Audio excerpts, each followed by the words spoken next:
¿Te gustan las historias? Me alegro, porque a mí también. Soy un fan de las historias bien contadas. Y en esta ocasión tenemos algo muy especial, ¿no? Te invito a continuar para ver la entrevista que le hacemos al autor del libro Anunit y el Dios sin rostro, donde nos va a explicar algunas cositas acerca de este libro. Así que quédate porque esto se va a poner interesante. Comenzamos.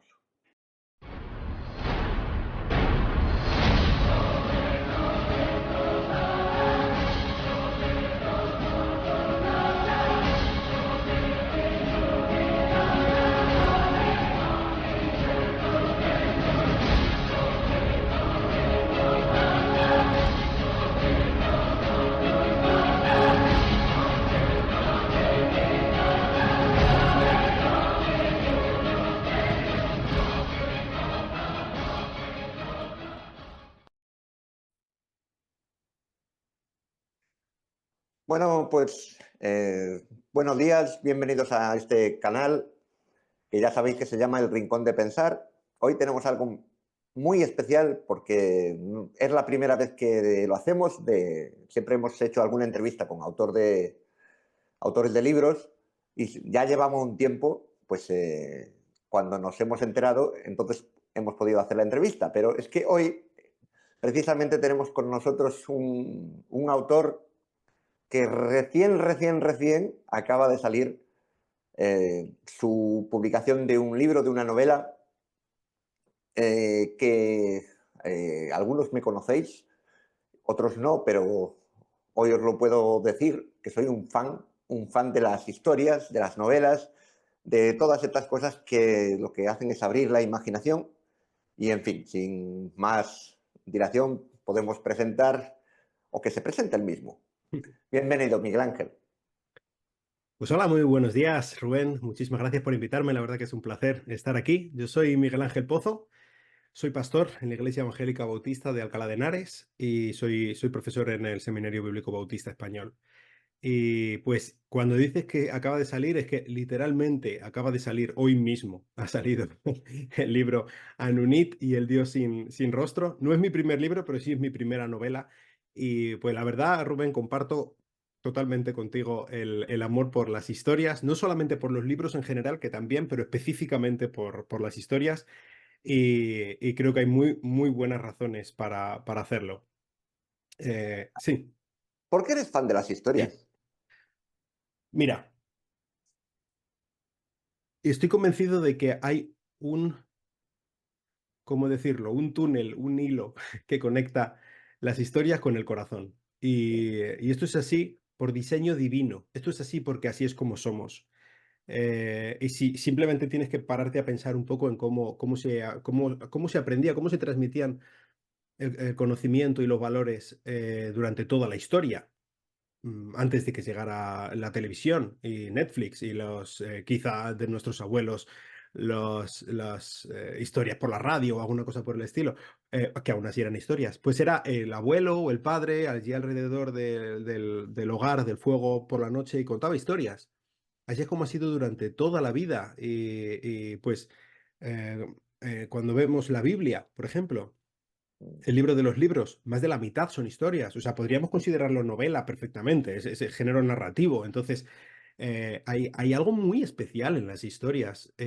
Nosotros aprendemos, nos impactamos, nos enamoramos, asombramos, sabemos cómo tenemos que reaccionar ante la vida por medio de las historias, y eso no es algo que lo diga yo, que lo diga sencillamente la Biblia, esto es algo que lo podemos ver a nuestro alrededor claramente, la cantidad de millones que se están echando en plataformas como Netflix o como Disney Plus o cosas por el estilo, que lo que hacen es intentar aprender o enseñar o educar a las personas en un determinado sentido o en el otro por medio de las historias, porque es que esto tiene un poder tremendo. Y entonces, ¿por qué no vamos a usarlo para transmitir buenos valores, para crear buenas historias que apunten hacia algo que es lo realmente importante y dejar el poder de las historias en manos de los que no quieren hacer nada bueno con ellas? Eso es muy interesante porque creo que en, en una época donde la imaginación y aquí voy a abrir aquí un melón que a lo mejor luego me tiran tomates, y estoy Adelante. interviniendo. Pero hoy ves en los guiones, por ejemplo, hay mucho, con el cine, hay mucho remake. Ya. Y si lo pronuncio muy mal, pues no soy muy bueno en inglés, pero te das un poco cuenta de que hoy como que tienes que volver a lo que ya antes ha sido ya un éxito, en fin, no, no, Sí, no, es a cuentagotas. sí. Noto que, al menos es mi impresión, de que no hay una frescura en cuanto a esto de las historias, incluido el cine, incluido Sí, pues, sí, sí, sí. los libros, incluido pues, muchos ámbitos en los cuales pues, da la sensación de que como que, en fin, la imaginación se nos ha quedado así un poquito justita.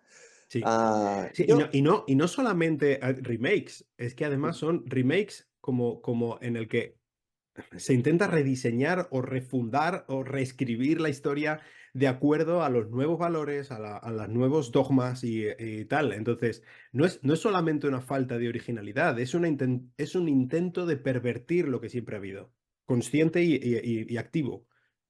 sí, sí, sí, sí, sí, sí, sí, sí. Entonces, bueno, en fin, para mí ha sido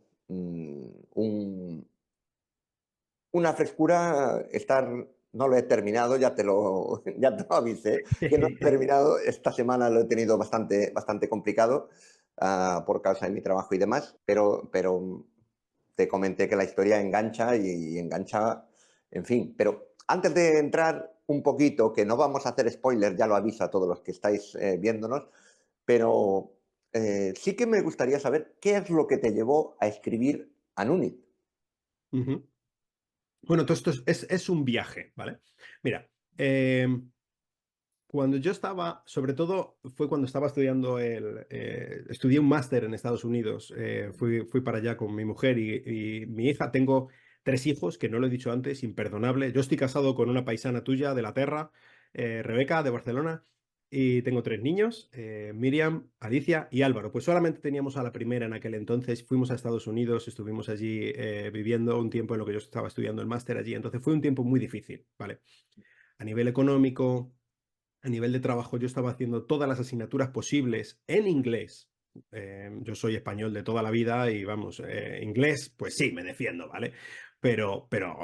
Imagínate un montón, leer un montón en inglés hacía como el doble de lo que hacían los mismos americanos, porque quería volver, porque no teníamos dinero, porque muy difícil. Y luego además se sumó, mi mujer cayó enferma estando allí con todo el dinero que esto es y bueno, un jaleo. La verdad que aprendimos un montón a confiar en Dios, a depender de Él, a que Él pagara las facturas de médicas que nosotros no podíamos pagar.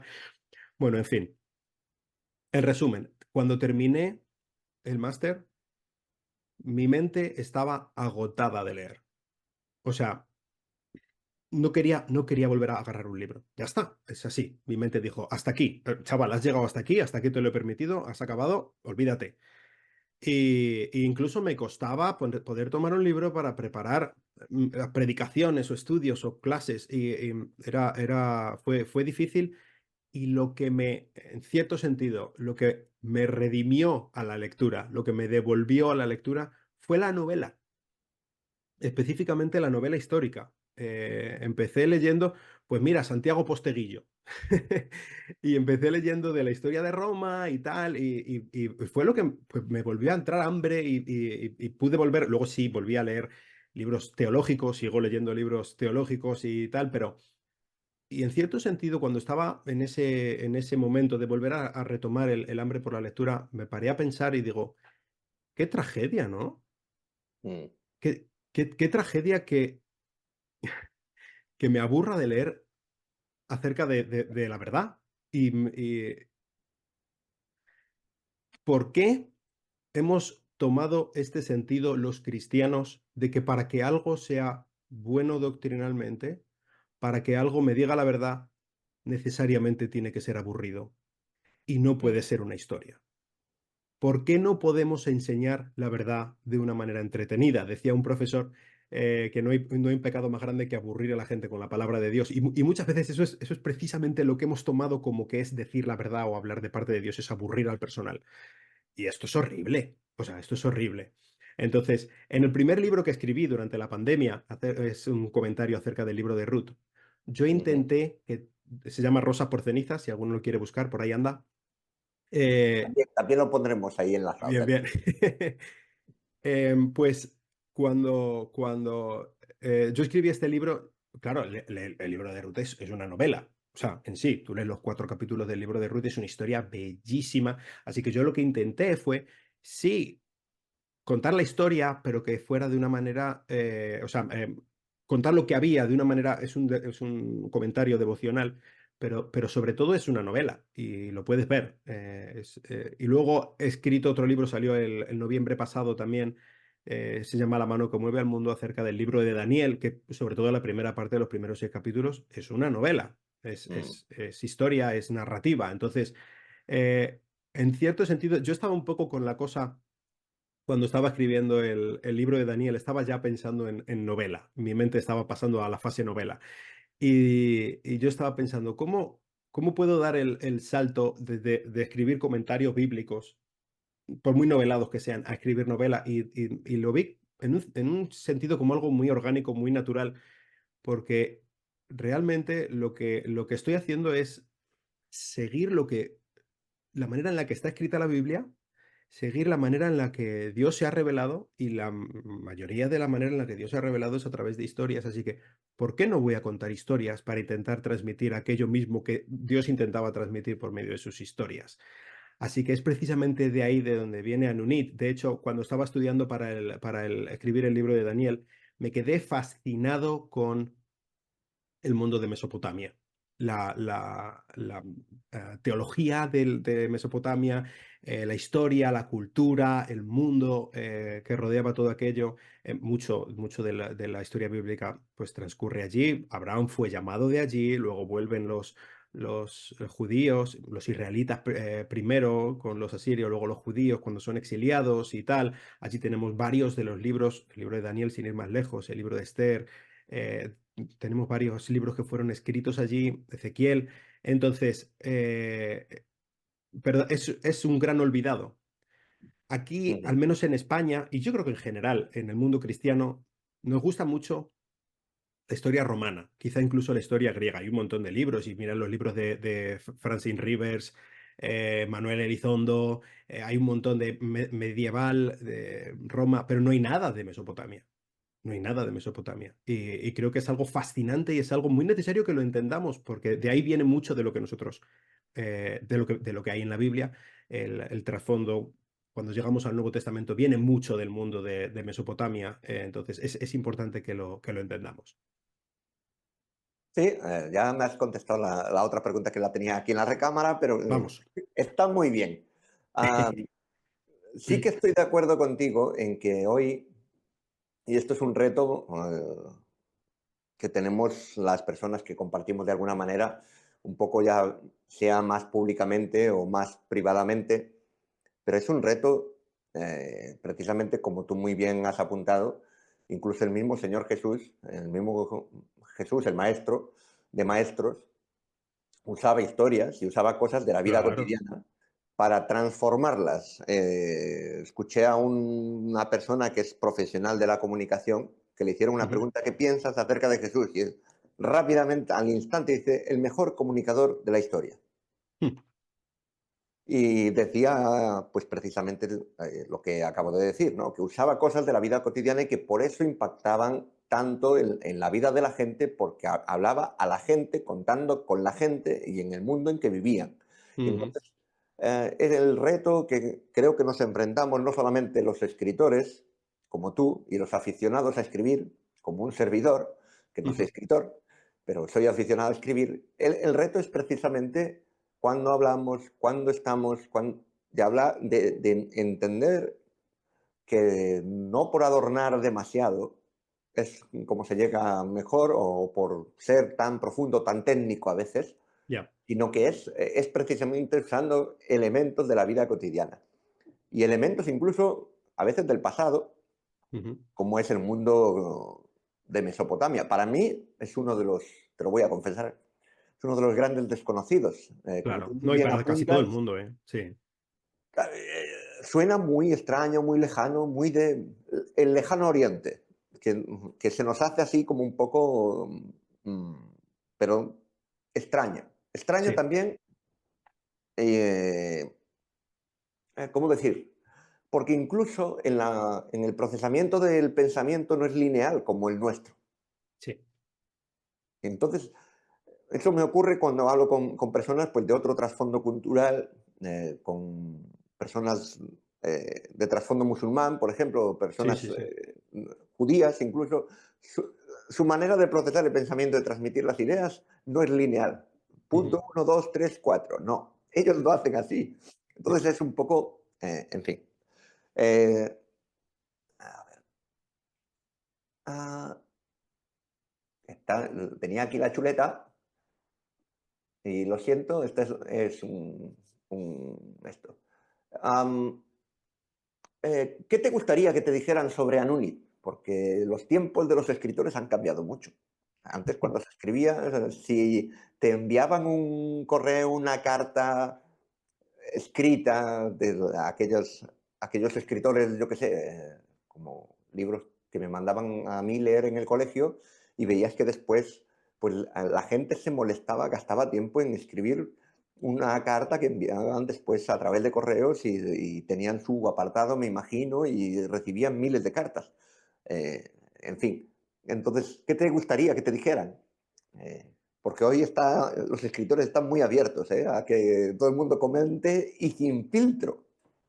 Ya, ya, ya. Bueno, pues yo espero que me digan que, pues mira, por ejemplo, el libro de Anunit, Anunit Mm, y el Dios sin rostro se llama el ujú. libro, y está dedicado al Dios con rostro.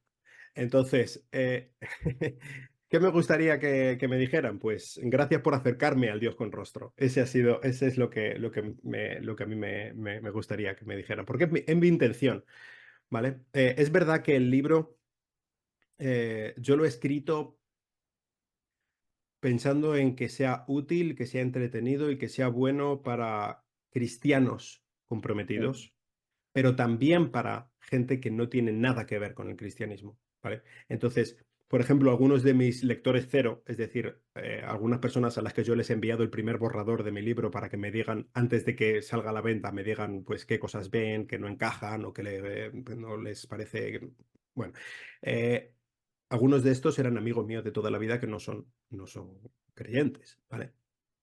Y precisamente lo he hecho con el propósito de que quiero que sea atractivo también para ellos. ujú, Entonces, creo que este libro es una muy buena manera, amena, cercana y sin forzar y sin que sea una cosa así como metida a apretones, ¿no? En el molde, de presentar un mensaje pues muy cercano pero muy real acerca de lo que creemos, acerca de Dios y acerca de no solamente lo que creemos, sino cuál es la realidad y cuál es la esclavitud que tenemos en nuestra vida y cuál es la libertad que puede traernos que la protagonista Anunit llama el Dios que libera a los esclavos.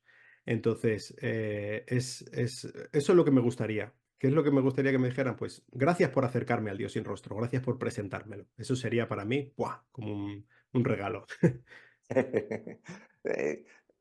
Eh, Sin hacer spoiler, pero sí que hay Sí, partes de lo que llevo leído, sin entrar en detalles, pero eres crudo, sí, exponiendo la realidad de lo que le tocaba vivir a la protagonista del libro. sí, sí, claro.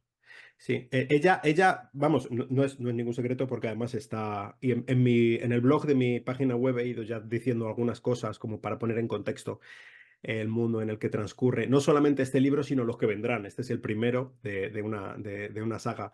Es como una guerra cósmica contra los dioses de Sinar, entonces este es el nombre de la saga Sinar. Ujú. Y algo así como lo que ocurrió en Egipto cuando dice Dios que yo haré guerra contra los dioses de Egipto, pues esto es como una guerra contra los dioses de Sinar. Y entonces Anunit, ella es una prostituta ritual. Ella es una sacerdotisa de la diosa Ishtar en Babilonia. Entonces, ¿cómo sería la vida? Algunos de las personas que han leído el libro ya me han dicho, nunca me había parado a pensar, ya no solo cómo es la vida de una prostituta hoy en día, o de alguien que vive encadenado al sexo, de la trata de blancas o cosas por el estilo hoy en día, que es una cosa muy real, ¿eh? Parece Mm. que es una cosa sencillamente hace 2500 años, pero no, no, no. Estamos hablando de una cosa que lo tenemos aquí y ahora. Em, pero ¿cómo sería la vida de una muchacha que es prostituta, obligada a prostituirse varias veces al día, a diario, durante toda su vida? ¿Qué Ujú. pensaba? ¿Cómo lo procesaba? Pues desde luego esto no es una cosa bonita. O sea, es que por eso intento ponerlo de la manera más cruda, más real posible. Una chica a la que no le importa a nadie solamente por el mero placer más sucio y más asqueroso. Eh, Disfrazado de religión. Exactamente, exactamente. Disfrazado de religión y al servicio de una señora oscura y malvada, porque eso es otra cosa que creo que va a sorprender bastante a los cristianos. Yo no pinto en un sentido el monoteísmo judío como sencillamente que los dioses de las naciones son palos, sin Ujú. nada más.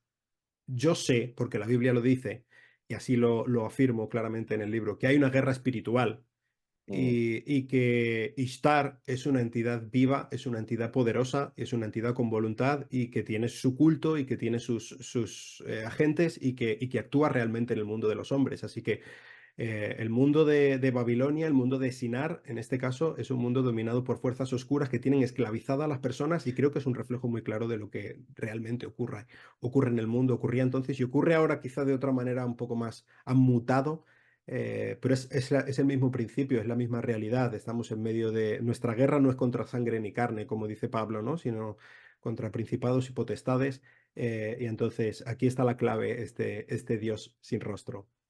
Ujú. ¿Crees? Y esta es una pregunta que me viene ahora mismo, porque Ujú. es una pregunta recurrente que tengo en mi mente bastantes veces. ¿Crees que la Iglesia está preparada para, o es consciente de esta guerra espiritual que la Iglesia tiene su lugar de una manera activa, al menos como tú has mencionado el pasaje, ah, tiene una posición activa en medio de todo esto? ah, ¿Crees que la Iglesia está preparada para, o es consciente de esto que se está produciendo, que lleva siglos produciéndose, pero que hoy creo que en muchos sentidos se está desmelenando, Sí, como sí, se suele sí. decir? Sí, sí, sí, sí. Creo que la iglesia creo que era, no sé si era Billy Graham, que lo decía en su libro mm, no recuerdo ahora, que la iglesia enfrenta dos peligros iguales y opuestos en cuanto al tema de la guerra espiritual. Una es creer que no existe y Mm. que el diablo no existe y que todo esto son patochadas y que sencillamente por el hambre sobrenaturalista que tenemos o alguna cosa por el estilo, pero que no, que no, que no, que no. Y otro es, el peligro opuesto es ver a Satanás en todas partes, ¿no? Y ver diablos debajo de las piedras y andar por ahí dando voces, reprendiendo en el nombre de Jesús y todas las cosas. Y ninguno de los dos son reales. Ujú. Entonces, es verdad que, como decía antes, Pablo lo dice claramente, ¿no? Nuestra lucha es contra entidades espirituales, nuestra lucha última. Pero también, por ejemplo, dice Santiago que nadie que es tentado diga que es tentado de parte de Dios, sino que cada uno es tentado cuando sigue su propia concupiscencia. Fíjate que aquí no menciona a Satanás. Ujú. Está hablando de uno mismo. Y no es que Ujú. Santiago no crea en Satanás. Luego, a continuación, justo a continuación, de hecho, dice que hay una fe que es satánica, ¿no? La que el diablo que cree y tiembla. Entonces, es verdad que estamos en una guerra espiritual. Es verdad que Daniel habla del príncipe de Grecia, del príncipe de Persia, que son entidades espirituales reales, que de hecho lo mantuvieron al ángel Gabriel secuestrado durante 21 días. Es verdad que todo esto existe, pero es verdad también que no debemos reconocerlo, debemos tenerlo claro, pero no es algo que debería quitarnos el sueño, Ujú. porque es mayor el que está en nosotros que el que está en el mundo. Entonces, Sí. ¿qué es lo que debe hacer un cristiano? Pues confiar y seguir a Cristo. Él es el campeón. Toda autoridad me ha sido dada en el cielo y en la tierra, dice Jesús en Mateo 28. Entonces, ¿qué es lo nuestro? Ir y hacer discípulos a todas las naciones. Eso es lo que nosotros deberíamos hacer y eso es lo que yo intento. Pero no olvidar que, como tú estás diciendo, y ahora se están desmelenando y todo lo que podemos ver a nuestro alrededor en cuanto a política y en cuanto a muchas cosas, vemos como de cada vez es más malvado todo. Ujú. Y en cierto sentido parece que hay un movimiento orquestado en el mismo infierno que está ganando terreno y que quiere esclavizarnos. ¿Y qué vamos a hacer? ¿Nos vamos a volver locos? Pues no. Hoy más que nunca vamos a confiar en Jesús y vamos a seguir lo que nos dijo. Eso es lo que deberíamos hacer. Gracias ahí por compartirnos acerca de esto, porque es una pregunta que a mí personalmente me hace pensar mucho de la falta de conciencia Ujú. en este sentido que muchas veces me encuentro con personas y personas creyentes y buenos creyentes en el sentido de decir que aman al Señor y que esto, pero y para mí, ah, y esto es una cuestión que he escrito acerca de ello en uno de los artículos en el Rincón de Pensar, Ujú. para mí se han quitado mucho la careta para muestra las últimas Olimpiadas, que fue Sí, sí, sí, sí. una cuestión Sí. que como que se abrieron, o sea, de decir, estos entes y estas personas, porque también hay personas que sirven a todas Sí, estas sí, cosas, claro. que creen en todo esto y que de una manera activa están trabajando por esto. Y fue como una manera de mostrarse a los ojos de todo el mundo, de que estamos trabajando a ello. Pero bueno, eh, voy a poner pausa ahí porque si no es que me desvío Nos del calentamos. tema. Me desvío del tema. Hay una cosa muy curiosa, que eso sí que para los que nos están escuchando, hay un tema que a mí me ha gustado mucho, aunque también te confieso que yo soy fan de las historias, pero soy fan de imaginarme tanto lo que es la historia en sí como la música o esto musical, pero eso soy yo. Ya. La música está presente, de hecho tengo Sí, sí, a sí. uno de mis hijos que vive con la música, canta, en fin, todo él es música y si pudiera hablaría musicalmente.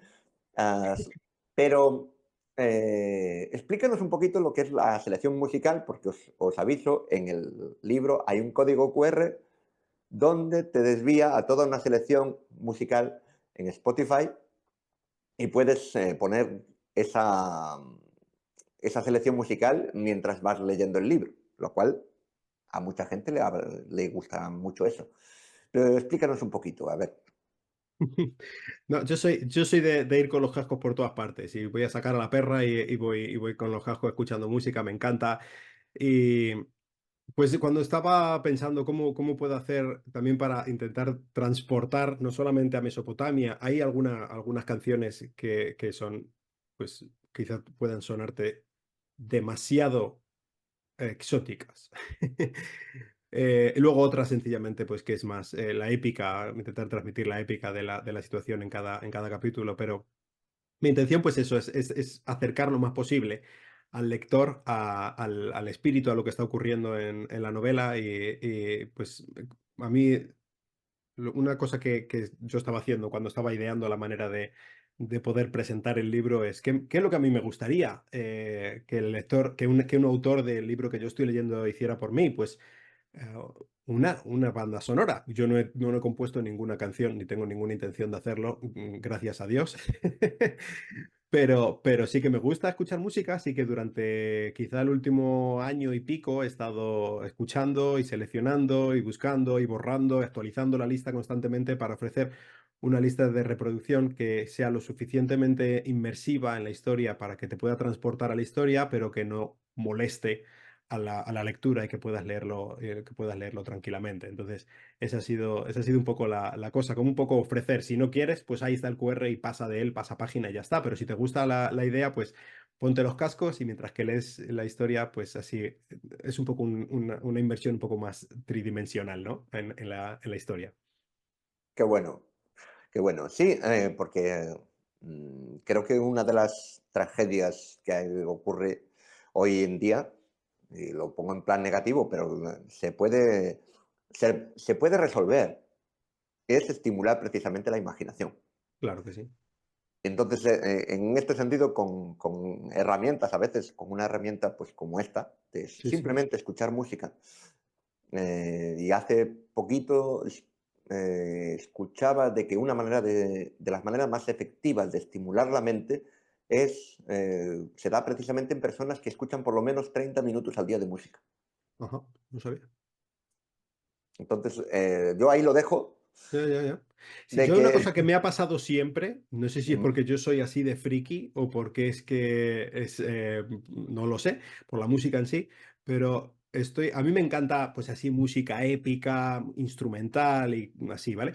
Entonces, yo estoy escuchando música, lista que me lleva por donde Spotify quiere, dentro de este ámbito, y en mi mente estoy siempre pensando qué historias acompañan a esa música.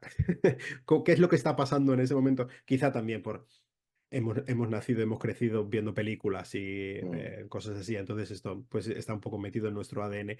Pero pues eso, mi idea es, voy a intentar aprovechar esto, voy a intentar aprovechar también el empuje de la música. Y creo que pues sí hay mucha gente que le da igual y me parece estupendo, ¿vale? Ahí está si lo quieres y si no, no. Pero creo que puede ser algo que ayude, y que pueda gustar y atraer a algunas personas y que pueda pues hacer que Anunit sea un poco más cercano. qué bueno, qué bueno. Ah, no sé, pum, pum, pum, pum, ya nos has avanzado, Sí, ya nos has avanzado, porque esa era otra de las preguntas, si habrán otras historias, y ya nos has dicho que sí. claro que sí, hombre. Lo que nos, lo que nos, no sé si nos puedes decir si Anunit seguirá siendo protagonista o habrá Vale. otras cosas que después se enlazarán. A ver, danos un poquito de curiosidad. Venga, venga, venga, vamos, vamos allá. Mira, yo cuando, ya desde que estaba terminando de escribir el libro de Daniel, como decía, La mano que mueve al mundo, Mm, estaba pensando ya en cómo podía traer un poco de los pelos al lector al mundo de Mesopotamia y meterlo ahí, meterme yo también y aprender más y, pues hacer una buena historia o serie de historias en esto. Y uno de los personajes más fascinantes, desde luego, de todo el mundo de Mesopotamia es Nabucodonosor II, el emperador en tiempos de Daniel, ¿no? Y entonces me puse a investigar sobre Nabucodonosor, mm, y mirar a ver en fuentes primarias, es decir, pues cilindros de Nabopolassar, su padre, de Nabucodonosor, de libros acerca de Babilonia, la historia de él y tal. Y me puse a escribir acerca de Nabucodonosor y a establecer a ver cómo podría hacer una serie acerca de su vida. Y entonces, es que no recuerdo ahora mismo dónde fue, pero en algún sitio escuché, en alguna de las clases, porque yo esto de que soy autor puede parecer como que, eres autor, yo estoy aprendiendo, ¿vale? Yo soy un novato y entonces yo estoy aprendiendo de todo esto, veo clases, leo libros, todo lo que puedo para intentar aprender a hacer lo mejor posible. Y no recuerdo ahora, pero en algún sitio escuché que algo así como, si vas a escribir novelas, no empieces con una serie. Y yo fui como, estoy empezando con una serie. Así que digo, ¿cómo puedo hacer una historia aprovechando esto que estoy haciendo, pero una historia redonda, ¿no? Una historia que empiece y acabe. Y fue aquí que vino Anunit, ¿no? Y mm. la verdad que, pues ya que me digan, por favor, lo pido, los lectores cuando lo lean, qué les parece Anunit, porque sinceramente a mí esta muchacha me ha ganado el corazón. Anunit. Creo que es una historia muy, muy bonita. Pero una vez que terminé Anunit, digo, vale, ahora ya está, ahora puedo volver, puedo volver al plan original. Así que, ¿qué es lo que ha pasado? Lo que estoy escribiendo a partir de ahora, lo que viene después de Anunit, paradójicamente, a nivel cronológico, es antes de Anunit. Voy a empezar con la juventud de Nabucodonosor, en el primer libro, que saldrá cuando Dios quiera que salga, La Furia del León. Y voy a hablar de, pues más o menos en la adolescencia, primera juventud de Nabucodonosor. Y entonces Anunit y el Dios sin rostro, no voy a hacer mucho, no voy a hacer spoiler, pero es mucho después, ¿vale? Entonces estamos Ujú, hablando ya del tiempo del exilio en Babilonia de los judíos y tal. Entonces estamos hablando ya de la como 50, no, 50 no, sí, 50 años después, algo así. Entonces es un bastante tiempo después. Y así que eso, en mi mente hay 5 precuelas de Anunit. Así que he hecho las dos cosas. He hecho un libro independiente que es Anunit, que él ujú. se mantiene por sí mismo, pero a su vez Anunit es la sexta parte de una serie que empieza con la juventud de Nabucodonosor. Entonces eso ha sido, he hecho las dos cosas, no he hecho caso a nadie. Eso es lo que he hecho.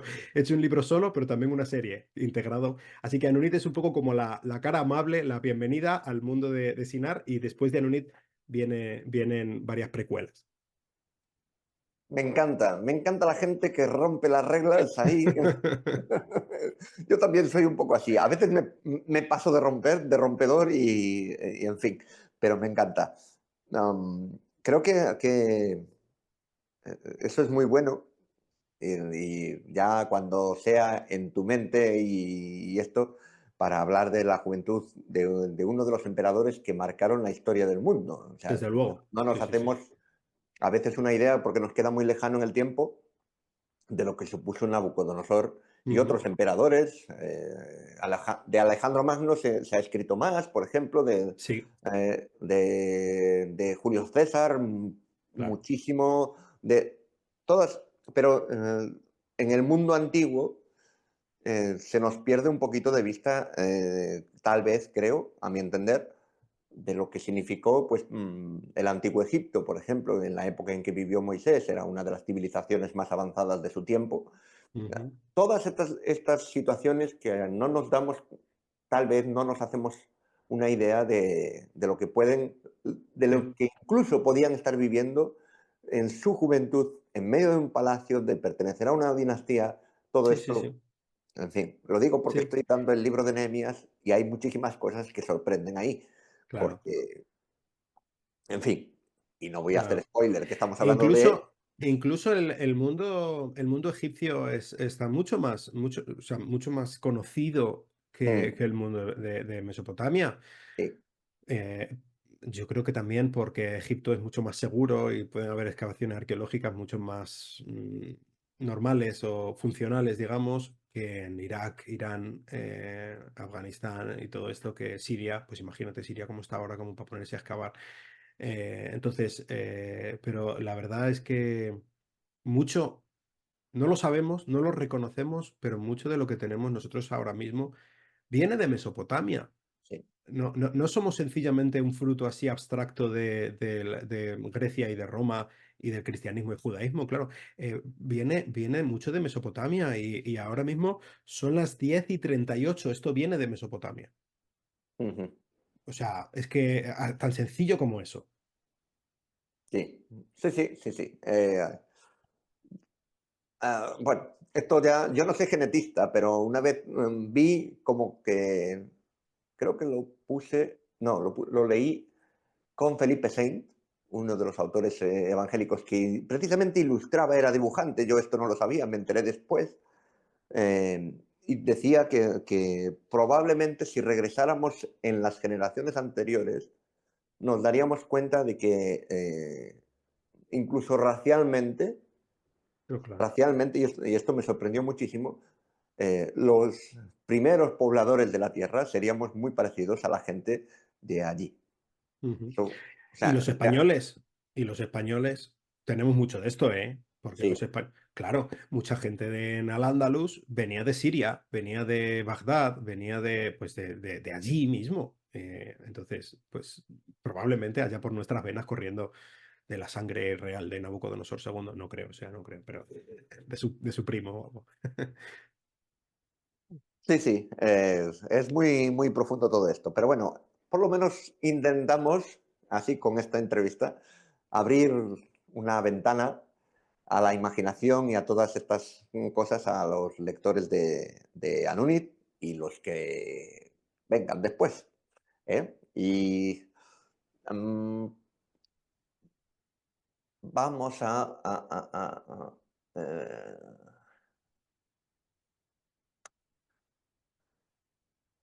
a voy a profundizar un poco más y con esto ya iremos concluyendo ya.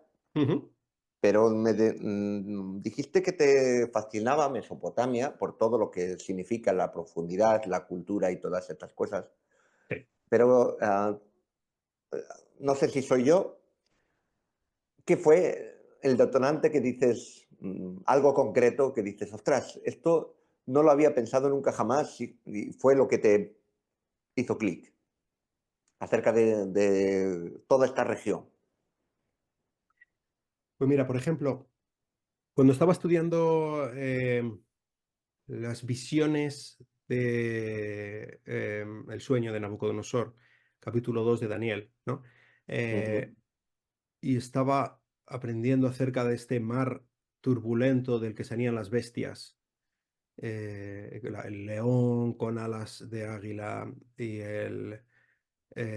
¿cuál era el segundo? El oso y luego el guepardo y luego la bestia está horrible mm, con las fauces de hierro y tal.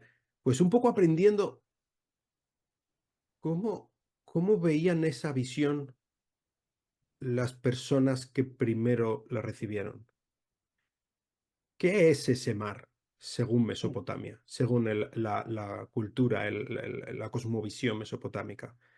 Pues empecé a adentrarme en un mundo oscuro, la diosa Tiamat, el mar elemental, el mar turbulento que devora a los hombres, y fue un poco como empecé a ver, Daniel está hablando de esto. mm, Dios está hablando de esto. Y de aquí es de donde viene esta profecía que nos lleva incluso hasta nuestros días y más allá.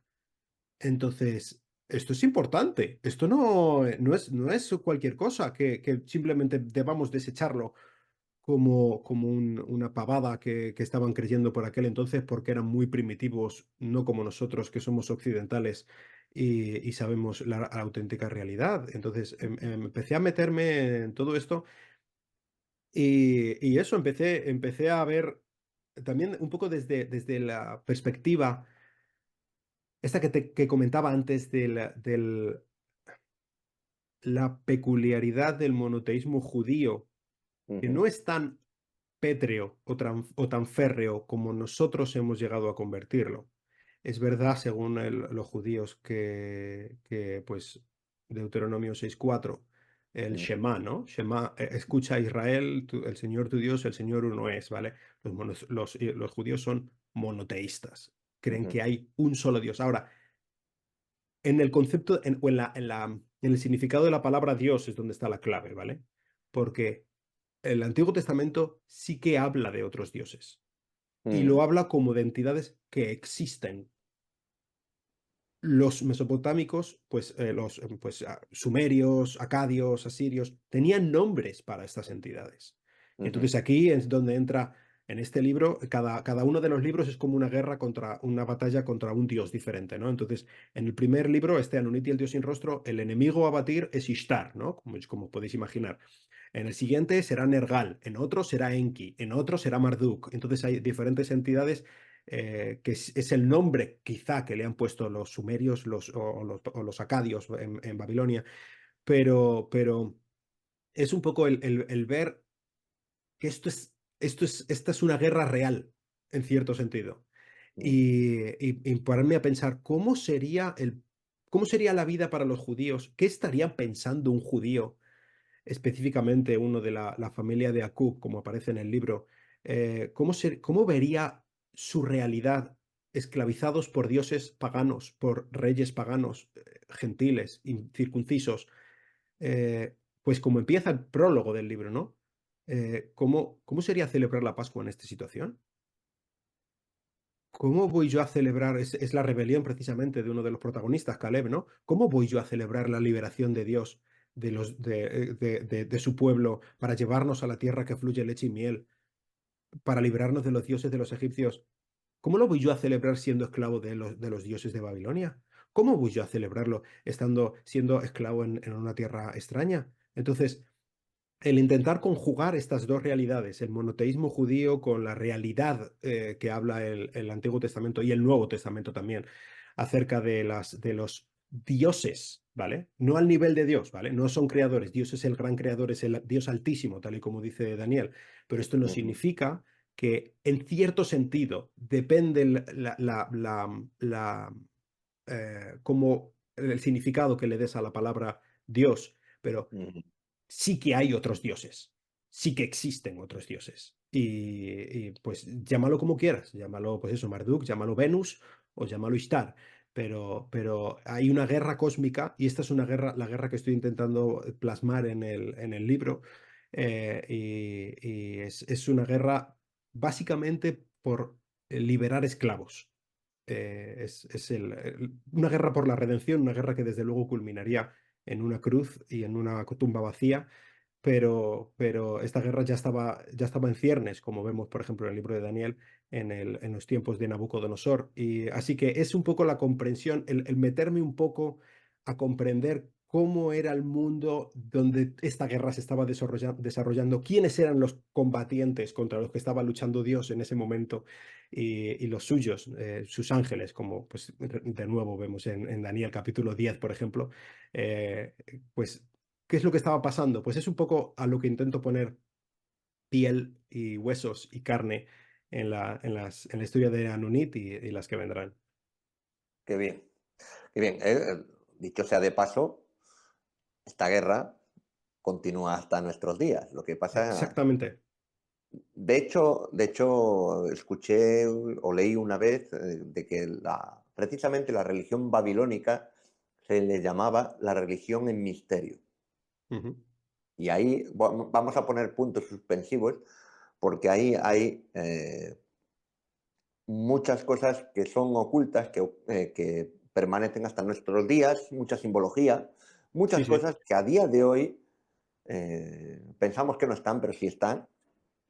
Y por eso te hacía la pregunta de si la iglesia estaba preparada Ujú. para esto, porque muchas cosas son en ocultación, entiendo yo, y en este sentido perdemos la perspectiva, creo yo, muchas veces de que hay una lucha de poderes Sí, sí, sí. que están ahí y que precisamente la buena noticia para el ser humano es a lo que tú apuntas, que, que estaba profetizado y que precisamente el libro de Daniel habla mucho de la Sí, sí. persona que iba a venir a Exactamente. vencer todas estas cosas, toda esta batalla que sigue dándose, en fin. Bueno, es apasionante todo este tema y nos daría para mucho, creo yo.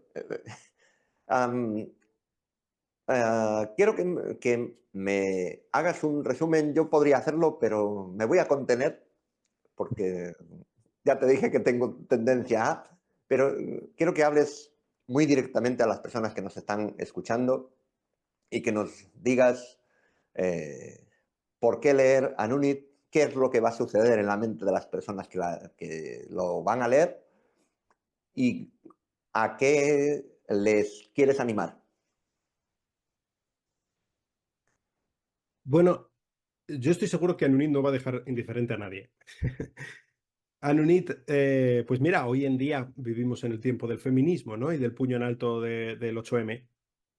Pero aquí tenemos una protagonista que es víctima, oprimida y esclavizada, ¿vale? Es como la protagonista perfecta en el mundo del feminismo, ¿no? Que lucha contra el heteropatriarcado y tal. Pues esta mujer, es verdad, hay muchas mujeres a nuestro alrededor que están sufriendo, pero Mm, yo no quiero fomentar una cultura del victimismo.